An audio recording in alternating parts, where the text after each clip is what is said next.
Hi, everyone. I am just going to wait a second and see if a couple more people want to get online, just to make sure that I don't start too quickly.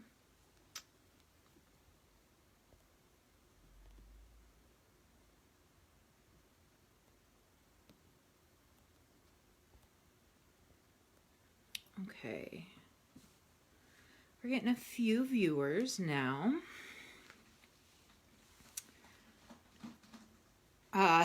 One caveat I want to give at the beginning of this is that my dog is behind me and the window's in front of me, which means my dog might decide that he needs to bark at something outside the window. So hopefully that doesn't happen. Okay, so I have to be honest, I'm a little nervous about this topic because I think it's a really loaded topic. And I think that people have a lot of different emotions and different things connected to it. And so what I really want to try to do is talk about this really honestly and openly. But I know it can be a difficult thing. And I want to start by saying that I have no secret answer or key to unlocking this mystery. I'm not going to be able to tell you like a foolproof way not to gain weight back or lose progress, depending on what type of progress you have. But what I want to talk about is how you can manage that. Like what happens when you do lose your progress? Maybe you aren't able to work out like you used to be able to. You don't have the same muscle mass. Perhaps you've gained weight. Whatever it means to you, what happens when that happens? Because the honest truth is that in some respect, it's going to happen to you. It happens to everyone. We cannot maintain the exact same body for our entire lives. And just like we're not going to be able to constantly lift more weight, at some point we're not going to be able to make our bodies, more perfect. Our bodies are organic, living things that are adjusting to and dealing with a whole variety of situations that we're dealing with when we go through life. So for instance, I would like to share a little of my own story and be a little vulnerable here.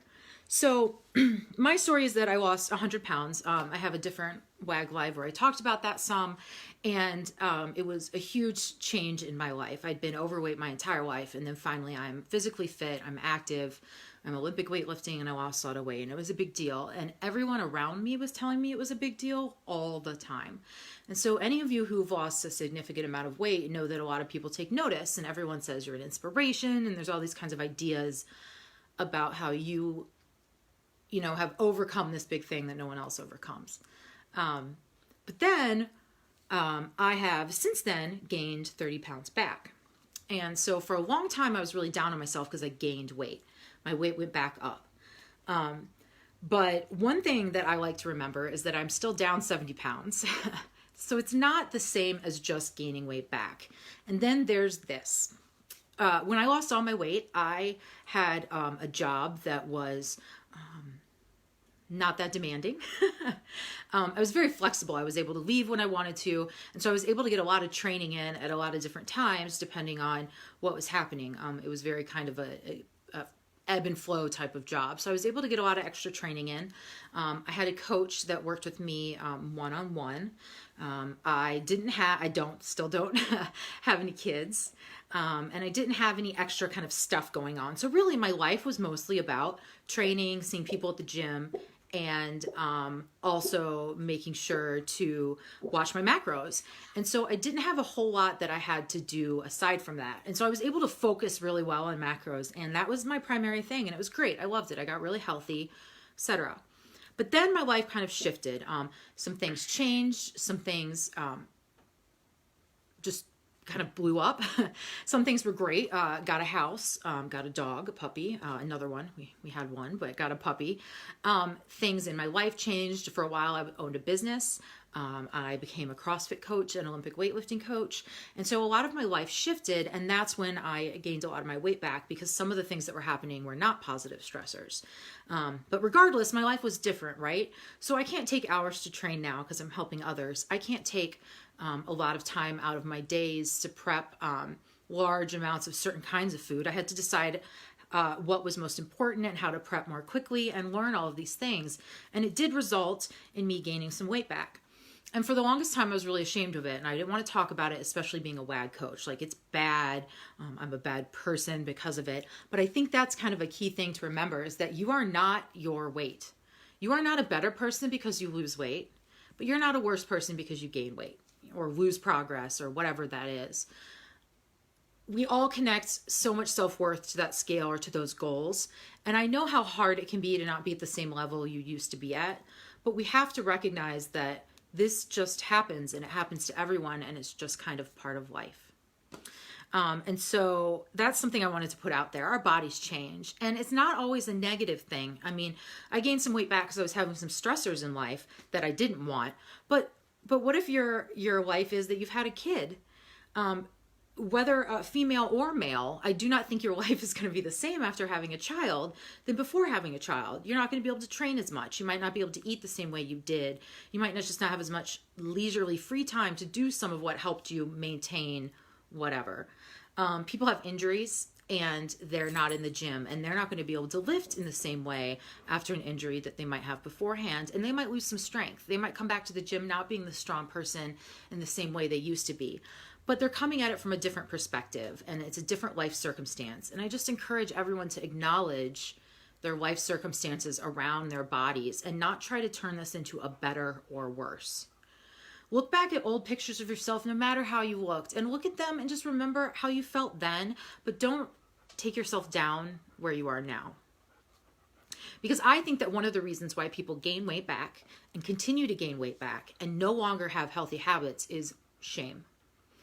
People who lost a lot of weight especially get so many accolades, and it's considered such a big thing. Like, good people can lose weight, and if you can't lose weight, you're bad. It's got this cultural thing connected to it. And so I think people get very ashamed and they don't want to talk about it. And I didn't want to talk about it as a coach. I didn't want to tell my coach what was going on.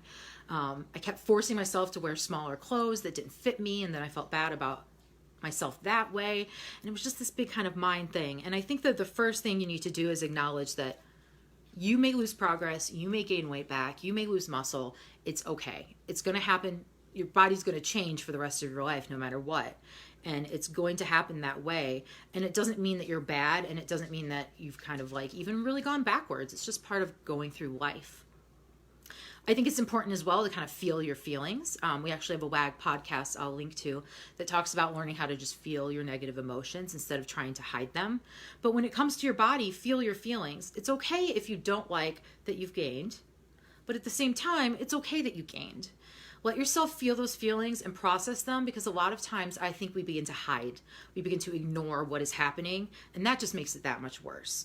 If the scale is creeping up and you're ignoring the scale, it's just going to keep on creeping up. And so having some of that reality check with yourself is important too. And then I have some suggestions for how to kind of get back to it, right? Like, let's say that this is happening and now it's just really big. Now you haven't, I'll use my own self as an example, set foot in the gym or lifted weights for several months. How do you even begin to get back to it without just feeling defeated? And I wanted to encourage everyone to just go back to the basics. At one point in time, you got to where you are now. At one point, you were trying to be something different physically, and you did achieve it. You know how to get there, and you know it's possible. But you've got to kind of try to think again like you thought when you first started. Even though you know that you could deadlift 500 pounds, if you haven't lifted in a long time, you're not going to be able to deadlift 500 pounds. So what did you do before you could deadlift that much? How did you build up? And remember, like, simple is key. Just going back to our main tenets of logging our food, of watching our food quality, of staying active every day can already help you. One thing is to think about the idea of taking action to create motivation and drive. In this situation, you might not feel like you want to be active. You might not feel like you want to watch macros. It might feel very defeating. But do it anyway. Take that action, and I guarantee you're going to feel better. Personally, I started giving myself 10 minutes of working out 3 times a week, and that was it. And that's literally all I did a few weeks. But I felt so good about doing it that those 10 minutes got longer and longer. And now I'm back to weightlifting and building strength up again. And I'm only a month in, but I already feel so much stronger that I remember how this feels. So you're reminding your body of how it feels. And a lot of times you have to take action first. And I know that you're in kind of the crummiest headspace at that point, but taking action will make you feel better, and you will feel again like you used to. Like, it will happen. Set some reasonable and attainable goals for yourself as well at this point. Like I said, I gave myself 10 minutes a day of working out. I used to do several hours many times a week of weightlifting, and now I'm doing 10 minutes a day of like walking around the block.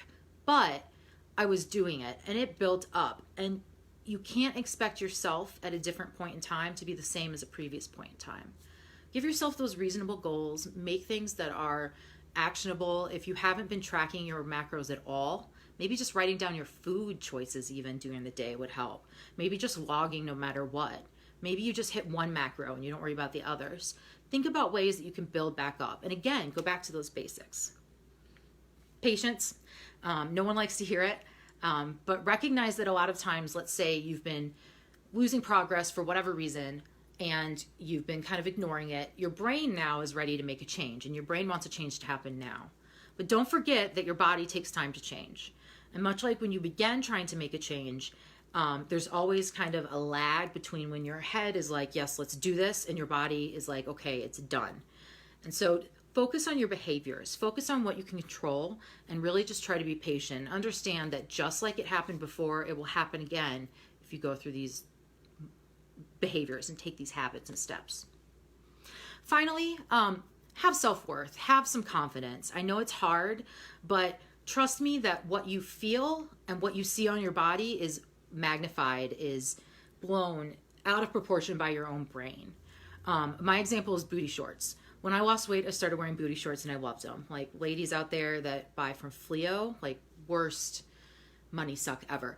And I would wear them, and then when I started gaining a little bit of weight back, I stopped wearing them. And the other day I got some out, and they still fit, and I still feel awesome. And I wore them, and no one said anything. No one even looked at me weird, like, whatever, I'm wearing shorts. And so try to remember that some of it is in your head, and just be confident in yourself and continue to believe in yourself. Don't get down on yourself because of things you've done. Just make a choice to kind of look forward and go ahead. So if I have a key to success, which I said I don't, but if I had one, I think it would just be persistence again. Staying consistent and staying persistent. If you quit trying, you will gain your weight back and you will not succeed. But if you keep trying, you're going to make a difference and you're going to move forward. And so really the only thing that you can do that will hurt you is to quit. So I just really encourage you to think about sticking with it, keep trying, and to recognize and normalize this process. We're all going to have our weight change, our bodies are going to change, and it's okay. And it's not because you're a bad person or a good person. You're just living life like everyone else, and we all go through this. And of course, reach out to your coach. I mean, your coach is going to understand this. Trust me, we are not superhuman people who eat all the perfect foods every day and just do everything perfectly. We all understand how life can go. Reach out to your coach and talk about it, because it can be hard, but we're here to help. All right, so I talked a lot. I had some notes that hopefully kept me on point most of the time. If you guys have questions or you want to talk about this or anything, like, drop them below. I'd love to talk with you. We can start some conversations. I know that all of this can be really hard sometimes, but just remember that you've got this whole support system here. All right, I hope everyone has a great WAG Unplugged Saturday, and enjoy the rest of the summer.